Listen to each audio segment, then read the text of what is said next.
Jai Radha Madhav Kunj Vihari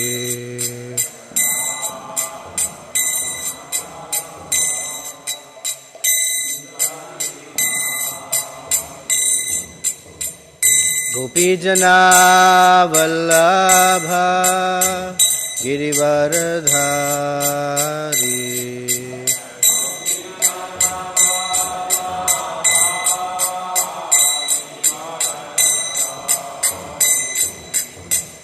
Yashodanandan Braj Janaranjan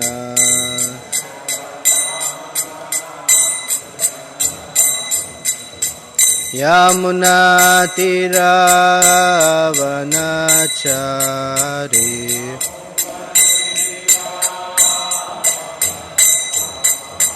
Yamuna तीरावनचारी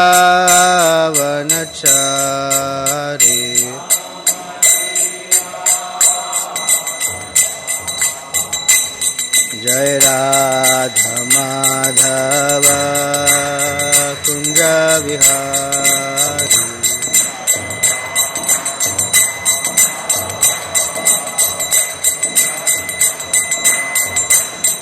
Jai Radha Madhav Kunj Vihari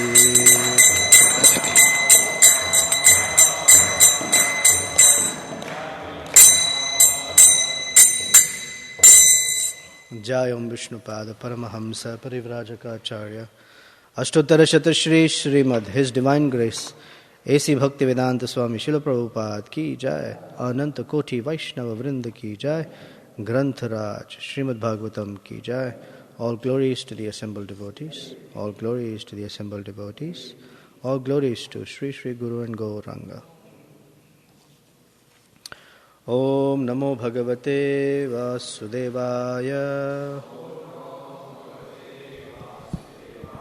Om Namo Bhagavate Vasudevaya.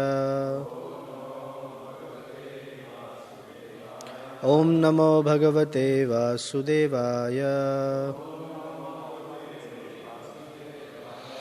Granthara Srimad Bhagavatam, Canto 5, Chapter 11. Jadabharat instructs King Rahugana, texts 10 and a couple of others.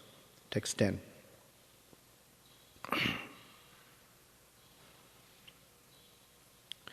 Gandha kriti sparsha rasa shavamsi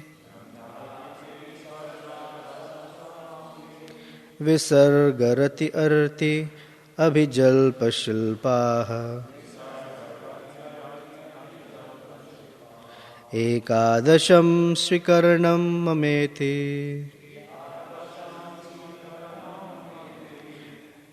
shayyamaham dvadashameka ahuhu Gandha kriti sparsha rasa shravamsi visargarati arti abhijalpa shilpaha ekadasham svikarnam mameti shayyamaham dvadashameka ahuhu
एकादशं स्वीकरणं ममेति शय्यामहं द्वादशमेक आहुः. Ladies, please. गन्धाकृति स्पर्शरसश्रवांसि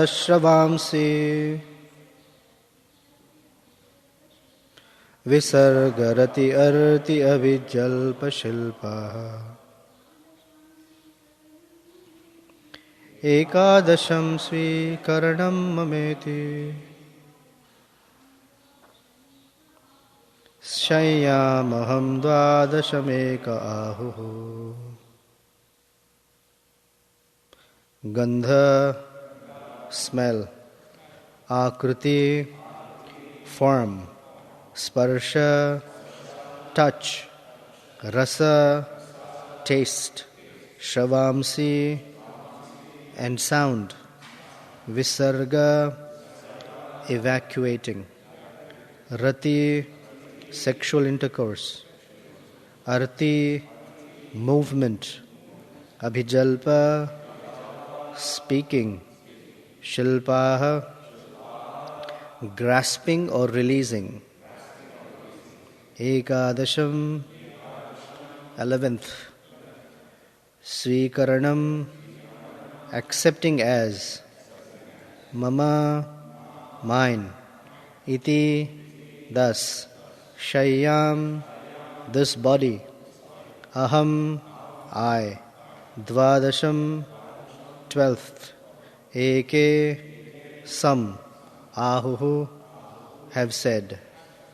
Translation and purport by Srila Prabhupada ki jai. Sound, touch, form, taste and smell are the objects of the 5 knowledge-acquiring senses. Speech, touch, movement, evacuation and sexual intercourse are the objects of the working senses. Besides this, there is another conception by which one thinks, this is my body, this is my society, this is my family, this is my nation, and so forth. This 11th function, that of the mind, is called the false ego. According to some philosophers, this is the 12th function, and its field of activity is the body.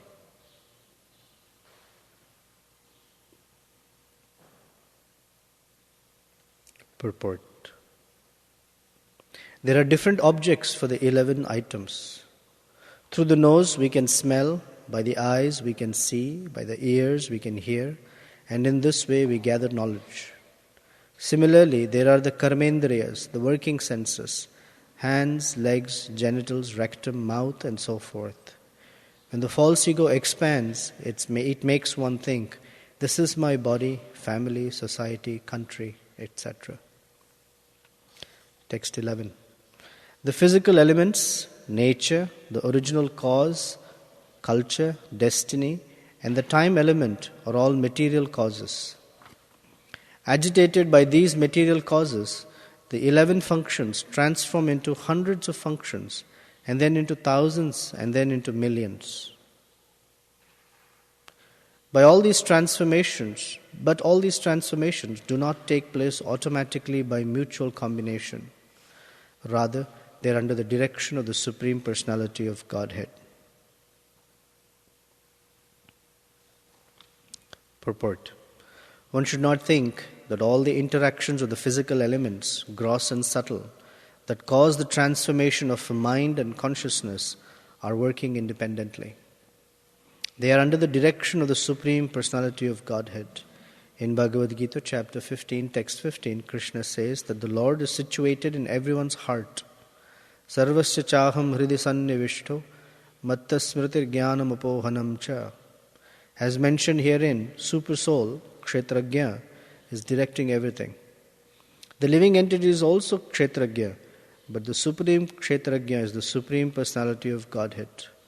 He is the witness and order giver.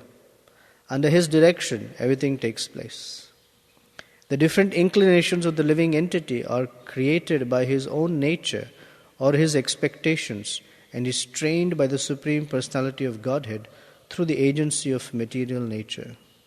The body, nature, and the physical elements are under the direction of the Supreme Personality of Godhead. They do not function automatically. Nature is neither independent nor automatic. As confirmed in the Bhagavad Gita, the Supreme Personality of Godhead is behind nature. Mayadhyakshena prakriti suyate sacharacharam hetunanena kaunteya jagadviparivartate. This material nature is working under my direction, O son of Kunti, and it is producing all moving and non-moving beings. By its rule, this manifestation is created and annihilated again and again. Bhagavad Gita, chapter 9, text 10. Om Jnana Timirandhasya Jnananjana Salakhaya Chaksur Unmilitam Yena Tasmai Shri Gurave Namaha Shri Chaitanya Manobhishtam Sthapitam Yena Bhutale Swayam Rupa Kadamahyam Dadati Swapadantikam Vancha Kalpatarubhyascha Kripa Sindhubhya Evacha Patitanam Pavanebhyo Vaishnavebhyo Namo Namaha Jai Shri Krishna Chaitanya Prabhu Nityananda Shri Advaita Gadadhar Shrivasari Gaura Bhakta Vrinda Hare Krishna Krishna Krishna Hare Hare Hare Rama Rama Rama Hare Hare.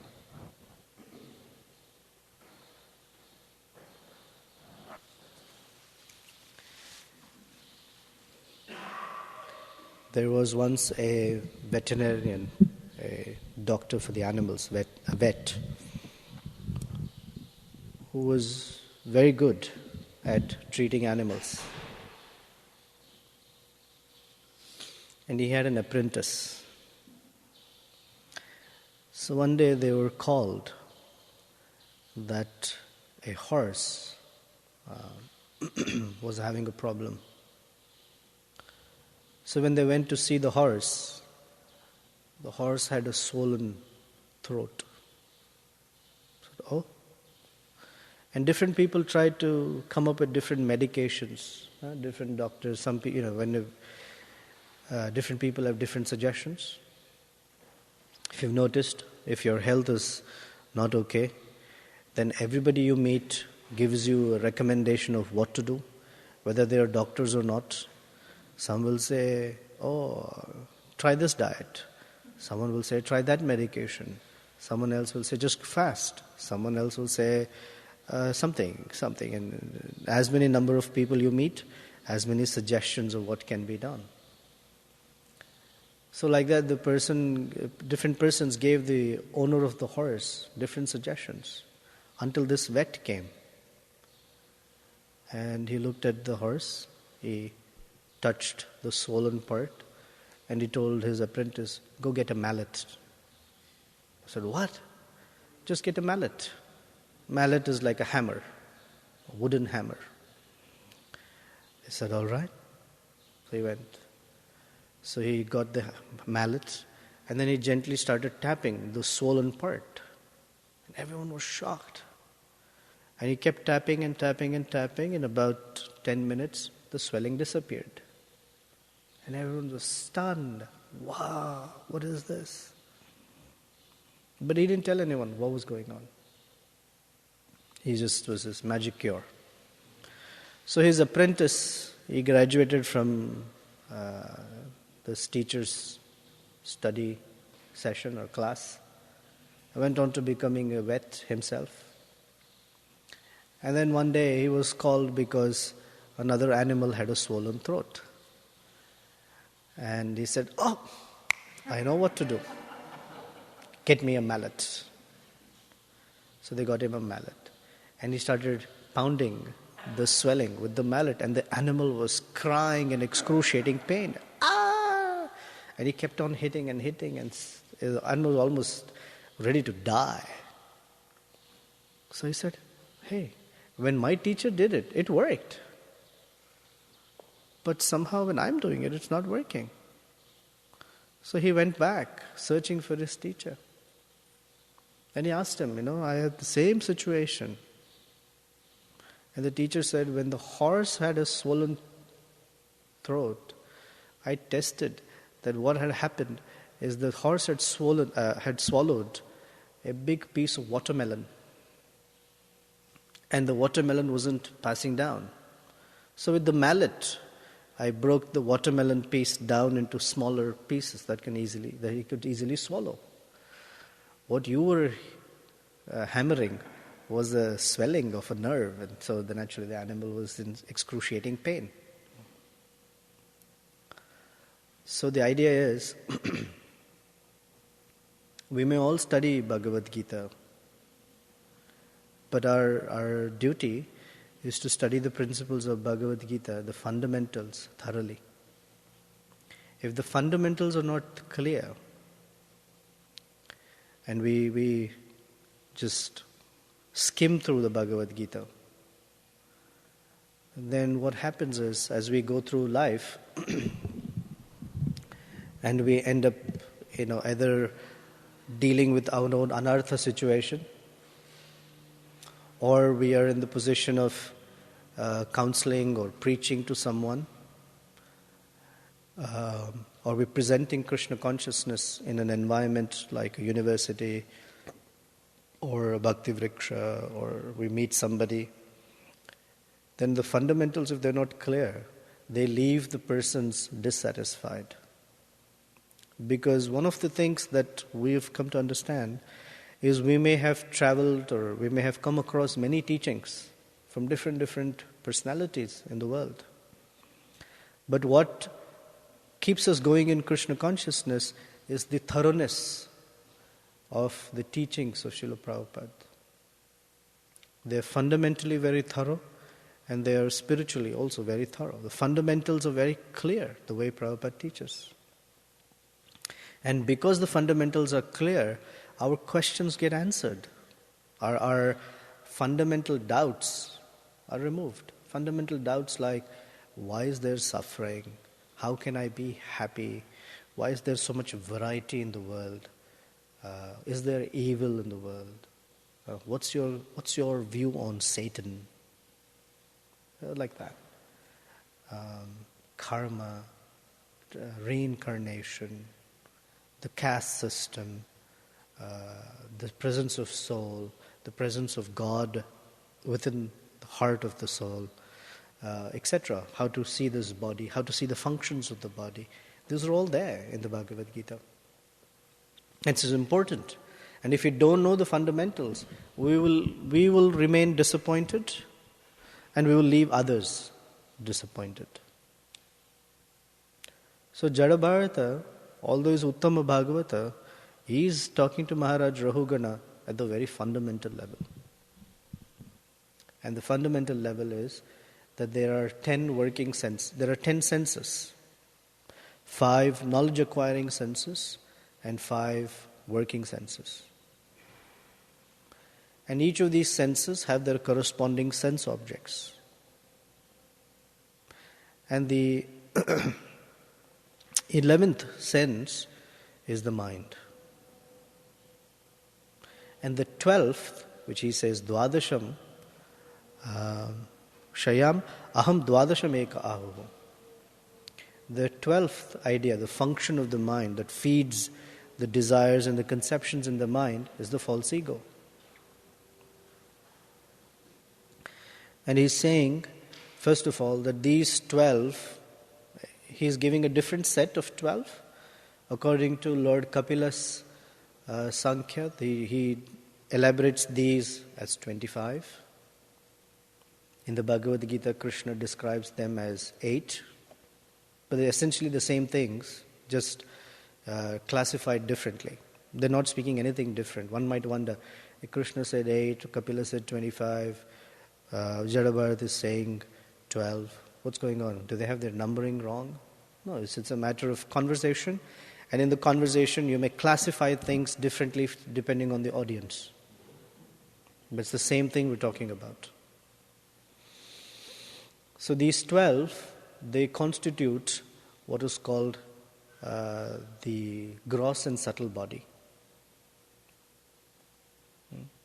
And Krishna also says the body of 9 gates.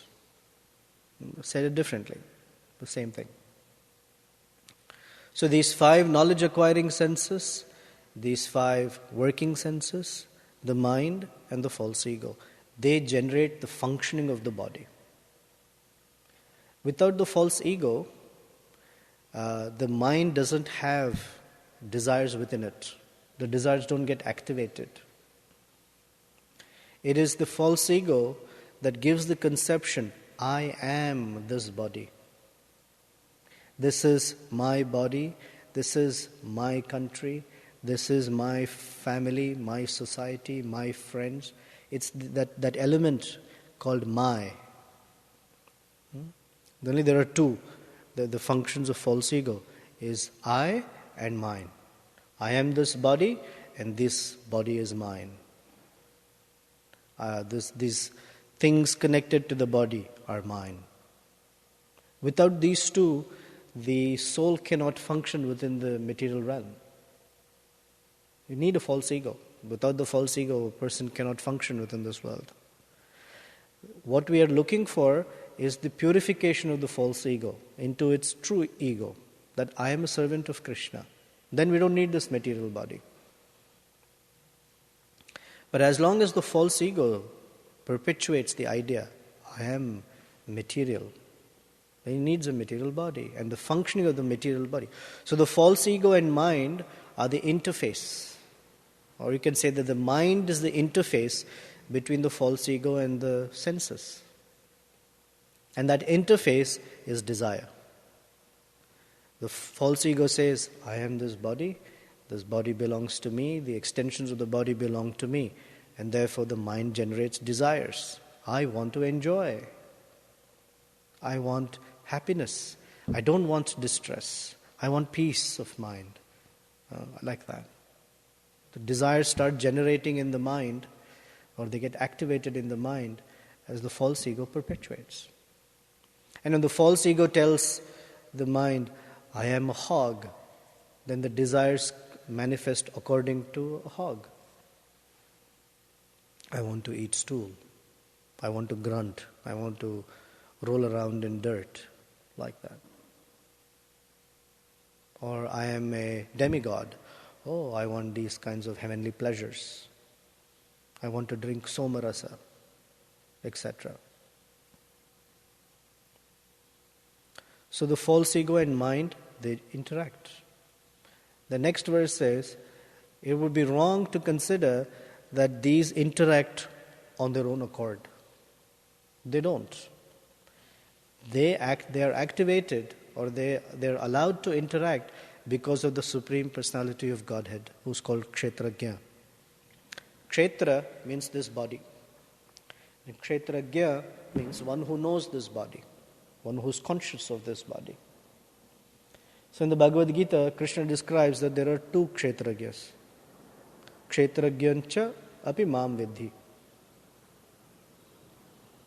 Separately, Prabhupada describes that Krishna, with one word called cha, has defeated the entire Mayavada philosophy.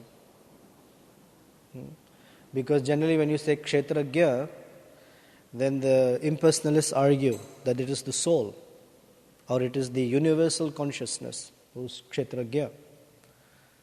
And Prabhupada says Kshetrajna cha is what Krishna says. The moment you use the word cha, means and, Krishna has defeated the entire Mayavada philosophy, because he says there are two Kshetrajnas. Kshetrajna cha api mam. I and the knower of the body. So there's always two. So the Supreme Personality of Godhead, He activates the functioning of false ego and the mind and all of these sense objects. Now generally, this is why it's called false ego. These senses and the sense objects and the mind, they are all Krishna's energies. Right? In the Bhagavad Gita, Krishna describes Bhumirāpanalo vayu kham mano buddhirevacha ahankara itiyam me bhinna prakritir ashtada. These 8 separated energies are, these 8 elements are my separated energy. True? Now, the false ego tells us, no, this is my body. This is my mind. This is my field of activity. This thing belongs to me. This family belongs to me. This country belongs to me, etc., etc. So it gives a wrong sense of proprietorship. It gives a wrong sense of controllership. So we think, oh, I desired that I should walk up to that wall and pick up that yoga brick or whatever. And I can do it. Oh, see, I'm the controller. And in this purport, Prabhupada's describing that actually everything is functioning because the Paramatma is sanctioning it to happen. Without the Paramatma sanctioning, I can desire all I like, but it won't happen. The strength to get up, walk up to that brick and pick it up is all coming from Paramatma. This is important to understand. Because we have desires in our minds, we have aspirations, and we have a very, very strong false ego that convinces us, I am this body, I am male, I am female, I am a good devotee, I am a bad devotee, I am very intelligent, I am really not that intelligent, I am very artistic, I am not artistic, I am skilled, I am not skilled, I have certain abilities, I don't have certain abilities, I can do great preaching, I cannot do any preaching at all. These are all false ego manifestations. So the training in Krishna consciousness is to rely on Krishna's empowerment and not on our own ability.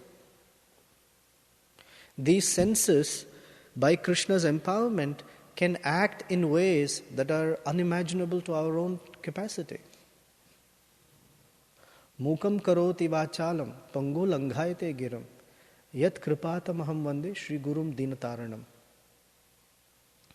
It is said that one who has received the mercy of a spiritual master, such a person, if he is blind, if he is dumb, cannot speak, karoti vachalam, he can speak very eloquently.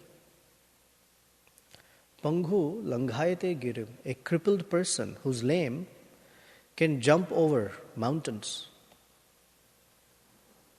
So it's described that one who receives the mercy of Krishna, or Guru is the medium of mercy, can do the impossible. And one who operates on false ego, even for them, even the possible things become very impossible. So we have given these assets, the mind, the senses, the working senses and the knowledge acquiring senses.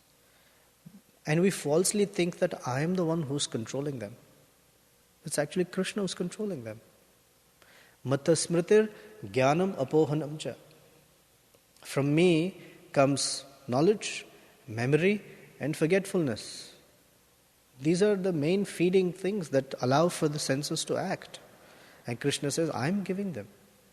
But the false ego convinces us, ahankara vimudhatma kartaham iti manyate. The false ego convinces us to say, I am the doer. I am the one who's controlling everything.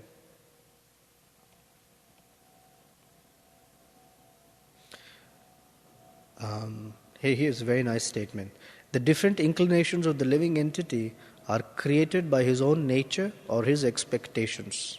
And he is trained by the Supreme Personality of Godhead through the agency of material nature. When we have a particular desire, we have many desires. Okay? We have how many desires? Unlimited desires. And these unlimited desires, they sprout up or they spring up because of the modes of nature. A person, I'll give you an example. A person who's situated in the mode of goodness, if he or she enters an environment of the mode of ignorance, none of their desires will not spring up. Because the mode of ignorance does not stimulate their desires. So they'll look at it and say, what a yucky place, and walk away. But a person who's influenced by mode of ignorance, you bring them into an environment that is full of ignorance, and guess what happens? Woohoo! All desires spring up of how they can exploit or enjoy that ignorant environment.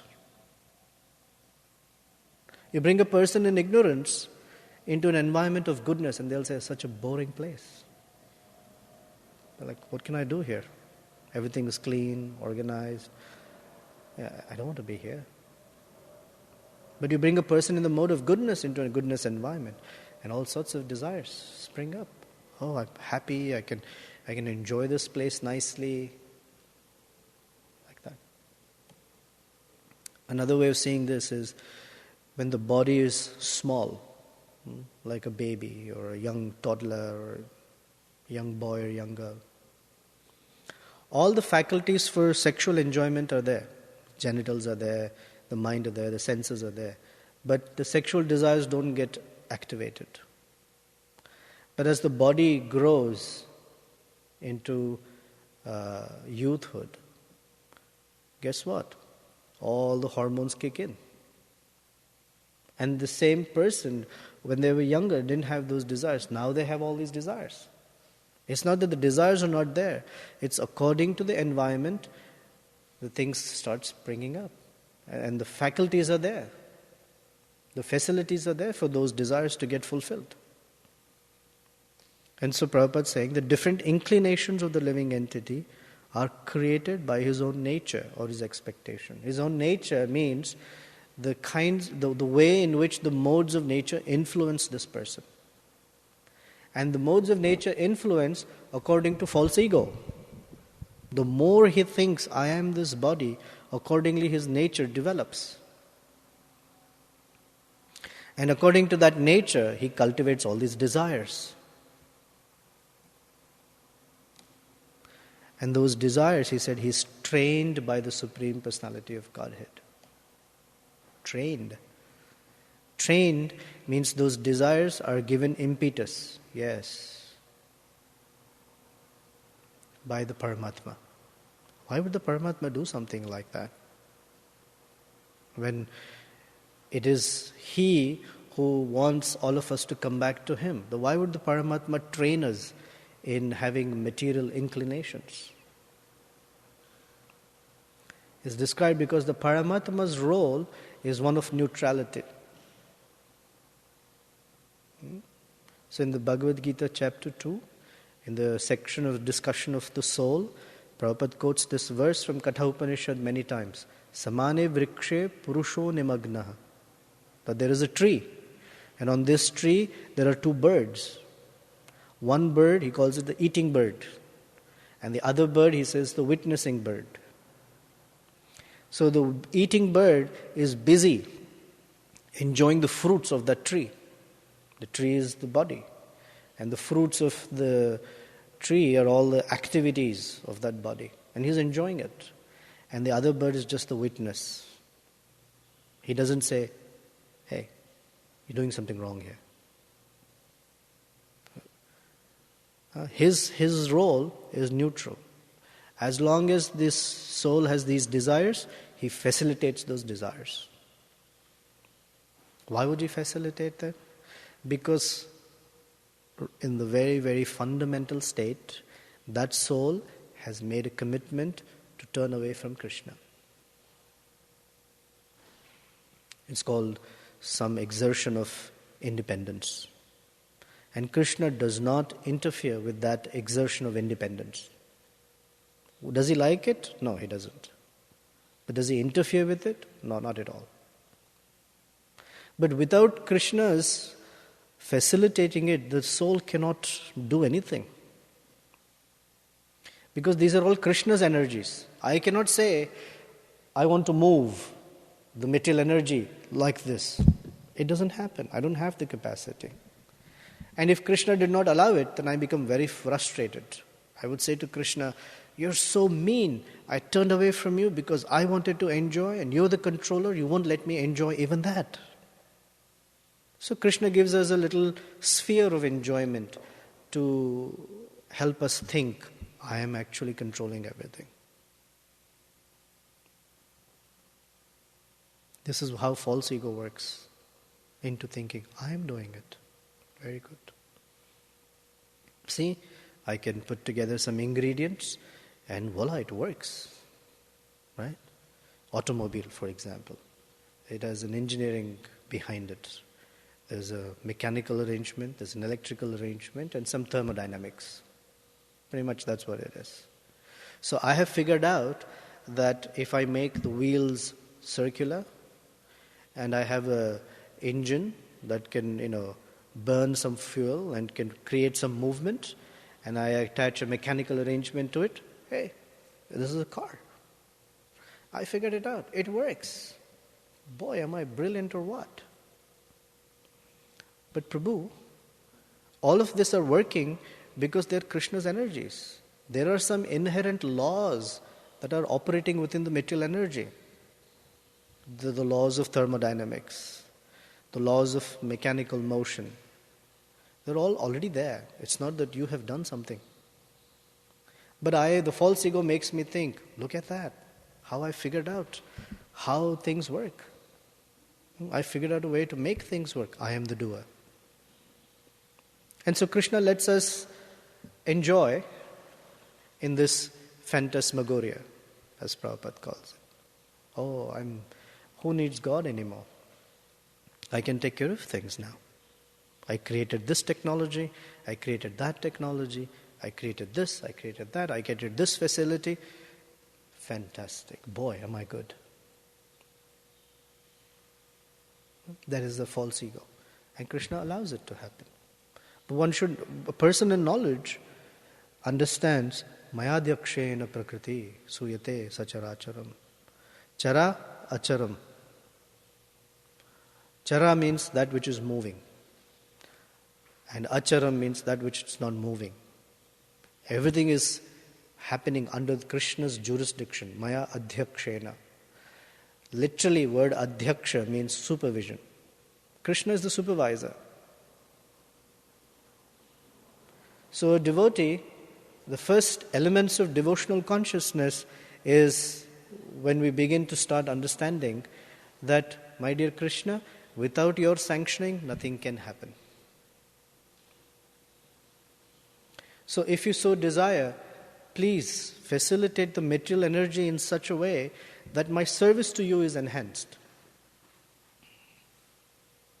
Or please facilitate the material energy in such a way that these obnoxious desires that I'm carrying in my mind, which I'm thinking is my mind, is something that you can remove. If you desire, you can remove all these entrapments. You can free me of my false ego if you so desire. And for me, on my part, I have to begin to choose Krishna. When I choose Krishna, the material entrapments don't work the same way as when I were to choose material enjoyment. So practical application of this principle is starting with, let's say, our chanting of the holy name. Oftentimes, when we chant Hare Krishna, we put in a lot of effort. Correct? We put in a lot of effort physically, however, to control the mind. We close our eyes tightly, we grimace, we clench our teeth just to get the mind to hear the holy name. But that approach to chanting japa is little not correct. Because we are trying to control Krishna's energy by our physical strength. It's Krishna's energy. This, do like that. I decided today I'm going to control my mind. It doesn't work. Because my mind is Krishna's energy. So the approach to japa, especially in the mind, is the prayer to Krishna. My dear Krishna, if you so desire, please control my mind. Please let my mind be directed towards you. And that is within Krishna's power, not our power. And for me, for us, to chant japa, would be that from those moments of chanting japa, that I'm making a conscious effort to choose Krishna. In a prayerful mood, my dear Krishna, my mind runs all over the place. My mind runs here and there because deep down, I'm still not choosing you. I'm trying, but I'm not choosing you. I'm choosing other things in life.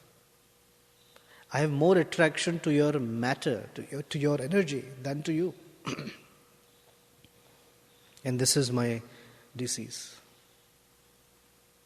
Because in your name, all the different potencies are already existing.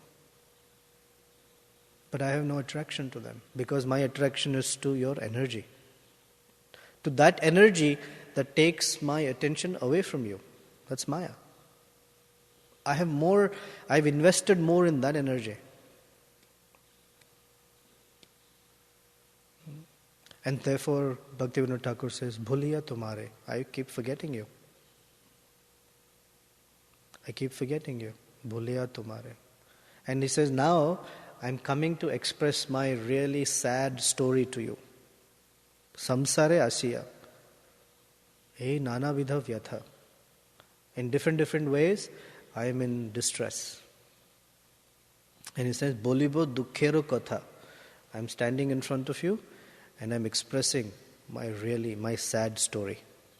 My sad story is, I really like the material energy very much. I have great attraction to it, but I have no attraction to you. This is my sad story.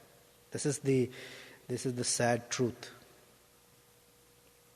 So please accept me, or please engage me in your service. Let my attraction to you develop again. And then on a practical level, how we use our body. Krishna has given us a little money or some of his energy to take care of in the form of this body. It's, in one sense, it's like someone giving us their money and telling us, take care of it. When we are taking care of money, someone else's, then we are more careful about it, if you are conscientious. Otherwise we think, free money, spend it, squander it carelessly. And when the other person says, where's my money? Oh, what money? So this is Krishna's energy entrusted to us, a certain section of it, or certain quantity, entrusted to us to utilize properly. And the more we utilize it properly in Krishna's service, the more we have jurisdiction over that energy that allows us to use again in Krishna's service. And the more we exploit it, then Krishna restricts our capacity to exploit that energy. Naturally, because it is his. In the body of a tree, it's all compact, you can't do much. In the body of a human being, there's so much more freedom to do things. But how we utilize it, then the next step is decided. Oh, I gave you so many units of free will, and what did you do? You messed it up. So now you get only this much. But it's all being controlled by Krishna. And it's very important for us as devotees to understand that it is Krishna's control. Ultimately, Krishna is the controller of everything. He is the supervisor. Maya Dakshena Prakriti. So Prabhupada says, nature is neither independent nor automatic. Neither independent nor automatic. Independent means it doesn't have a power of her own. She doesn't have a power of her own. Nor automatic means that it's not like there's no intelligence behind it. It's all being directed by Krishna. So a nice principle to live by or practice in our life is, our circumstances around us move according to the consciousness we are carrying. If we carry a devotional consciousness, everything around us manifests devotionally. If we carry a passionate consciousness, everything around us is the mode of passion. That's what will manifest.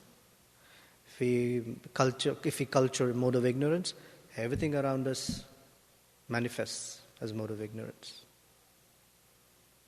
So it's the same principle, that respect begets respect, love begets love, hatred begets hatred, anger begets anger, because it all begins here. If I am an angry person, I will only meet other angry people. Even if I meet a sadhu, I'll become angry at the sadhu. Because that's the environment that manifests according to what's here. That's what it means that the personality of God, it trains through the agency of the material nature. So, any questions and comments? Dr. Luke.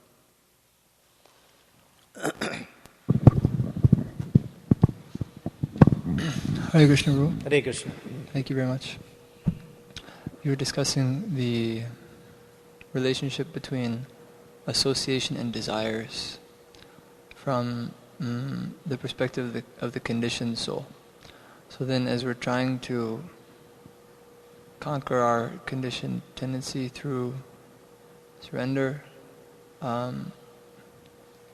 we see some persons have prolonged association with saintly persons, even maybe engaged in service, but still there is little change of heart. Yeah.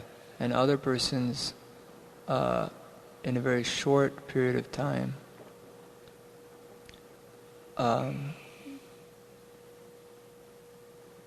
the transformation takes place. Yeah, I was just trying to think of an example. But anyway, what is the key, what is the difference between these two persons? The key is receptivity. Receptivity of how they receive the association of the saintly person. And the receptivity is opposed, or let's say influenced by what's called the inherent nature.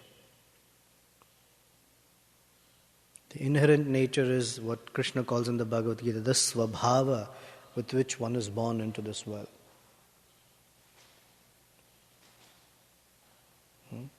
So we are born into this world with a particular svabhava based on previous karmic activities. So heavily into the mode of ignorance or passion or goodness or some proportionate mixture of these three.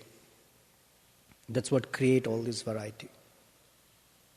And the variety is not just in the gross body. The variety exists in the subtle body as well. And so, our receptivity, which is inherent to the soul, is always at tug of war with the swabhava nature. And the control switch is with the soul, which the soul feeds.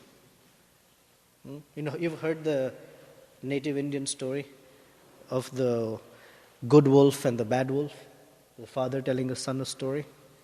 The father once told the son a story that there were two wolves. One was a good wolf and one was a bad wolf. And constantly they would be howling. And he said that the two wolves exist in our heart. The good side and the bad side. It's a moralistic story. And so the son asked, which wolf wins? And the father says, whichever one you feed. So similarly, there is the inherent, intrinsic attraction of the soul towards Krishna, which is in a very dormant condition, but it's there. And then there is this svabhava, which completely covers that intrinsic attraction. When in the presence of a sadhu, or let's say devotional association, it depends on where the attachment or attraction is coming from. So most likely it will come from Swabhava. But the idea is with progressive devotional service, the attachment or the association comes from the more deeper fundamental level. It's the soul. So some people who take association or their receptivity to association is not so much, even if it is prolonged. Because they're not making, in the words of Vaisheshika Prabhu, a conscious connection. Sometimes the connections are need-based. Sometimes the connections are just fashionable. Therefore Prabhupada says, don't make Guru a fashion. And some persons genuinely accept the association of the Vaishnavas, so they're impelled faster. And it's not necessarily faster or slower. It depends on the strength of connection. That's more important. There are many persons who were so physically proximate to Prabhupada and they did so much for Srila Prabhupada. And some of them didn't last. And there were others who never interacted with Prabhupada, but they have been going on for 40 plus years. So association is not just proximity, but the receptivity of the heart. That's what it is. And it's not prolong this or prolong that. It's another aspect of that association is that it's not a discrete function, that it happens once. But it's a continuous function. It should happen every time, every moment. Ideally, every moment.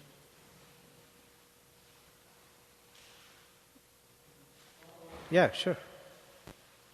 Could you describe, please, this conscious connection? Mm-hmm. What is the substance of it? What does that mean exactly? Well, conscious connection is from a very beginning stage. One may not think this is a great sadhu and I am a servant of Krishna. That may not be there, excuse me. So it is described as Adav Shraddha, preliminary faith.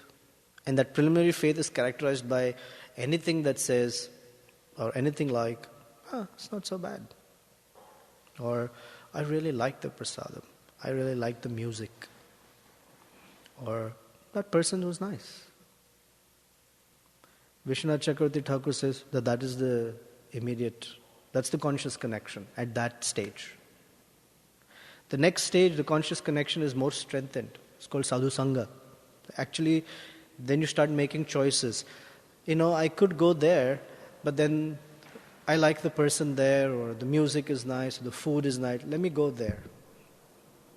That's how you make the next degree of conscious connection. The third degree then is, let me do the same things they are doing. It's called bhajana kriya. Now bhajana kriya, the next degree of conscious connection is anartha nivritti. This is where they say it separates the men from the boys. People who don't take Krishna consciousness sincerely and seriously, because anarthas are getting shaken up, then they say, I give up. But one who's committed, that the connection is stronger, wonderful, anarthas are going, very nice. Or I'm becoming aware of anarthas, that's even better, that's great. I was walking around like a zombie, not knowing what's wrong with me. Now I know what's wrong. So what am I? And the strength of that conscious connection is, so what am I going to do about it? Now that I know anartha, suppose I have an anartha, I have an anger problem. To become aware that I have an anger problem is one thing, but what am I going to do about it? Is the actual test for, am I committed to Krishna consciousness? Because if I'm committed, then I will do everything it takes to work on that anger, or the lust, or greed, or envy, or whatever it is. That's the conscious connection. A word differently is called faith. It keeps going. Till that connection becomes solid, like it's every moment it's there. So, thank you. One more, if that's all right. Yeah. When Vaisheshika Prabhu used this phrase, it was in a context of interacting with people. anyone. Yeah, but then what is the principle? That there is a soul, and there's another soul, and let's not get distracted by the coverings of the soul. And then there is the Paramatma, there's the Paramatma. That's that I'm conscious that I'm connecting to the soul. That's what conscious connection was. It's beyond the layers. Otherwise, we have this tendency. He looks like a rich guy. He looks like he's educated. He might like the book. Well, this guy is a janitor. Maybe whatever is we get distracted by the layers or coverings. That's how the other Shraddha principle begins, in my understanding. Okay? Divakar, and then I don't know if you have to. It's 8:30. What you want to do? Hare Krishna. Is there a short question? Because Ashraya also has a comment, so keep it short. Go ahead. Okay. I was thinking about somebody who is not able to associate with the devotees personally, but let's say he is listening to lectures. Is that a right way of association? Is it right to define it as association? Is that the right way to? Is it right to define that he's listening to lectures as association? And if that is so, then how is the reciprocation work in this Krishna case? is there. Krishna is in the heart. He is reciprocating. Shrinvatam svakatha Krishna punya shravana kirtana hridyantasto hi abhadrani vidhunoti sahajsatam. That the process of hearing, Krishna, who is the supreme friend, he removes all the unwanted things from the heart. Association is not physical presence only. Association means allowing the other person's conception to act in our heart, to enter into our heart. That is called association. Otherwise, we would be working with, people of the world and will say, my God, I'm in that association. No, we're not in that association. If only we take their ideas as valuable. Oh, yeah. They say, make money. That's very important. Okay, I think so too. Then that is association. But if they say, make money, we say, no. Then we haven't taken that association. We may be in them, in the middle of all of them. Ashraya Prabhu?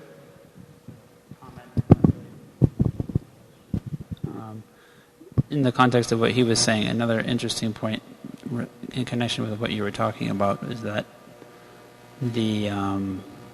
not only does our nature affect our ability to be receptive, but it makes us selective in to whom we are receptive. That is true. So the more that we know about our nature, it just makes it more obvious that we're just kind of being controlled by our material conceptions and nature, and then we have to learn how to work with that so that we can get conceptions from the right places as necessary and not identify with the I don't know how you called it, whatever, but like a filter thing or whatever that's happening, and not identify with it, not get bogged down by it, or expect too much from others, or so many applications for that thing are there. So. Okay, I know there's an internet question, but we've crossed our time. Thank you very much. Sorry. Srila Prabhupada ki jai, Srimad Bhagavatam ki jai. And there's a family here visiting us. Thank you for visiting our temple. You're Rasagya Prabhu? Nice to meet you. Okay, very nice meeting you. Thank you for coming. And for the temple devotees, we'll have our Ishtagoshti downstairs like now. So don't run away.